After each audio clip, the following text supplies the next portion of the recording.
佢覺得佢一入嚟已經搞好晒個大橫廳，而呢度咧好似要後期改造嘅，都係成個南灣首府最平嘅一座嘅一個細則單位。如果要2個洗手間嘅咧，就揀嗰個85平方啦。咁如果話我得2公婆住嘅，其實攞76平方就得啦。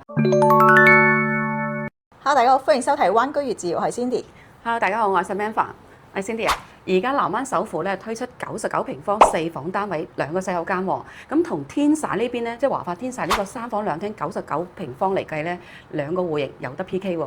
係啊，其實如果唔睇價錢嘅情況之下咧，我覺得南灣首府嘅99方係完勝㗎。首先佢可以做到南北通，而且係真正嘅雙露台，仲要係做4房，天璽只可以做3房。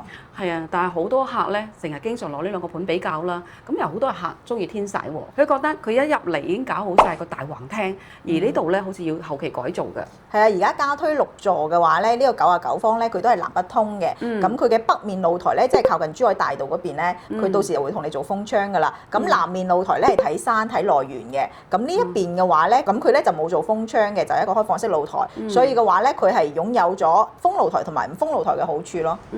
嗱。咁有即係話齋咧，嗱天璽咧，其實好多人買佢係因為佢真係個 view 好正嘅喎。但係呢一座個 view 有咩 view 睇咧？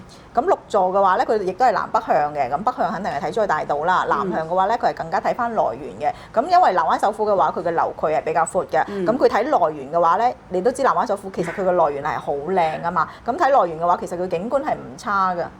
咁樣。但係咧，我了解過南灣首府你99方呢個積咧，連冷氣都冇喎。係啊，佢嘅交標咧肯定係比天璽要差啲㗎啦。咁佢主要就係廚房3件套啦，然之後白牆加地磚去交標嘅啫。而且係做咗一邊嘅封露台。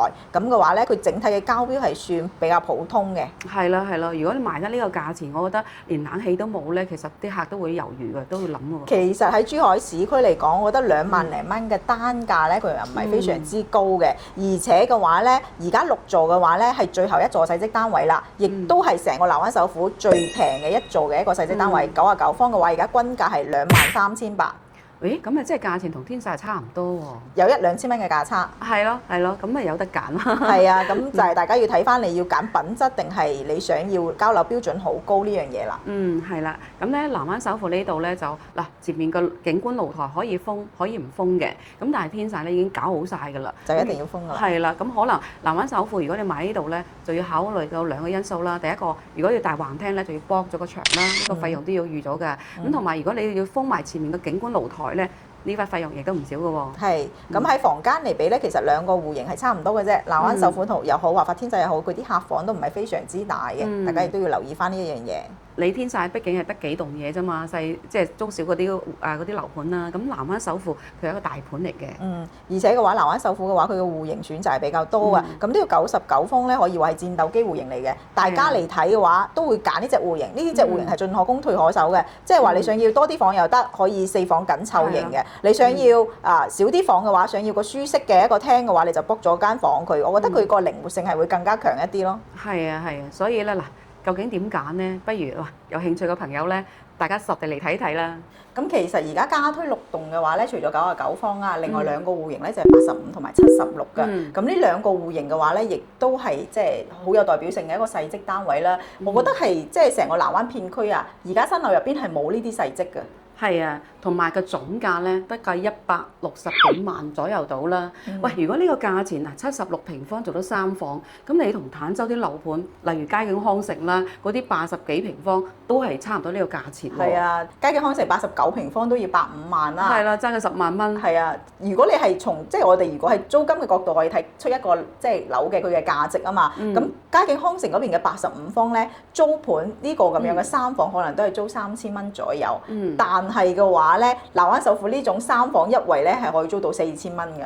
即係話咧，同樣投資咁多錢，個租金上已經有個差距喺度。好多港人咧又會覺得坦洲始終一個鎮區啦，即係可能太接地氣又未必中意嘅喎，咁又想喺市區花百零萬買啲大概3房嗰啲單位度，咁南灣首府呢度咧其實係比較合適嘅喎。係啊，因為南灣首府係一個品質大盤嚟㗎嘛，佢有一個好靚嘅園林啦，而且係好成規模嘅一個會所，所以呢啲咁樣嘅價值點咧，好多坦洲嘅樓盤係達唔到㗎。咁你百零萬，你可能喺坦洲就可以買到個大積嘅舒適嘅，就係你自己內部嘅尺寸。但係嘅話咧，佢嘅公區又好，佢嘅市容市貌又好，都係差一大截㗎嘛。所以嘅話，我覺得如果你百零萬嘅話，真係可以考慮下南灣首富嘅3房1衛。係啊，其實買樓咧，嗱同樣花百零萬咧，其實享受係2個唔同圈層、唔同城市嘅生活氛圍㗎。咁現時嘅話咧，南灣首富嘅話咧，佢呢2個細則單位76同埋85嘅咧，佢嘅牆身都係做咗嗰種凹凸面嘅。係啊，係啊，嗱呢兩個戶型我都睇過啦。嗱，如果要2個洗手間嘅咧，就揀嗰個85平方啦。咁如果話我得2公婆住嘅，其實攞76平方就得啦。但係有一個設計嘅亮點都幾特別㗎，Cindy。係啊。咁佢個牆身咧係做咗凹凸面嘅，即係2戶對稱嘅話咧，都可以用到即係放到雪櫃位，就唔會令到個雪櫃突咗出嚟，或者係唔知放邊度啦。所以我覺得呢啲設計係好巧妙嘅，亦都係呢一種品牌發展商先可以做到嘅細節。係啦，其實呢啲細節都好緊要嘅。最重要咧係呢2個細則單位咧都可以係朝南向嘅，朝向係非常之好嘅，而且嘅話睇內園景觀。嗱，除咗朝向好啦，咁其實咧呢個戶型喺呢個大樓盤當中嚟講，亦都屬於比較稀缺嘅產品嚟嘅。咁當然啦，其實南灣首富呢啲細則單位咧，佢畢竟唔係話4代宅好明顯嗰種 feel 啊，所以佢嘅實用率咧都係去到90%左右嘅，大家亦都係要考慮翻呢一個點㗎。但係佢啲大則單位嘅話咧，反而嘅實用率會高一啲。咁當然啦，1分錢1分貨啊嘛，你百零萬嘅貨仔係咪啊？又可以滿足到你喺市區嘅生活。呢一度嘅話咧嘅配套係好完善嘅，南灣首富旁邊咧就係華發商都啦，行多幾步路咧又可以上山啦，又有滑雪場喺隔離，呢啲配套咧係坦洲達唔到嘅。係啊，其實呢個南灣首富呢個樓盤咧，無論本地人啊、港澳人士啊，或者係其他啲外省過嚟咧，都一嚟咧都睇中呢個地段同埋呢個樓盤嘅。係啊，而且嘅話咧，呢一個以後嘅二手流通性佢會非常之強㗎，因為本身南灣呢個片區嘅定位就係以大則為主㗎，好多係以景觀房為主嘅，但係呢種咁樣嘅細則咧係非常之少㗎，所以從呢個角度去睇咧，佢係相對有價值。係啊，其實都好啱港人嘅居住嗰個面積段嘅嚇。如果係1個人或者係2公婆嘅話，我覺得買個3房1衛百零萬嘅話，呢一種嘅話不妨係一個好好嘅選擇。咁我哋今期咧就講咗南灣首富一啲基本嘅情況啦。咁現時加推嘅呢個6棟咧，亦都係最後一期㗎啦，亦都係最後一棟咧細則單位嚟㗎啦，亦都係價錢最低嘅一個細則單位嚟㗎啦。咁如果係想了解更多資訊嘅朋友，可以下方評論區留言或者係 WhatsApp 我哋㗎。今期節目就到呢度，下期再見啦，拜拜。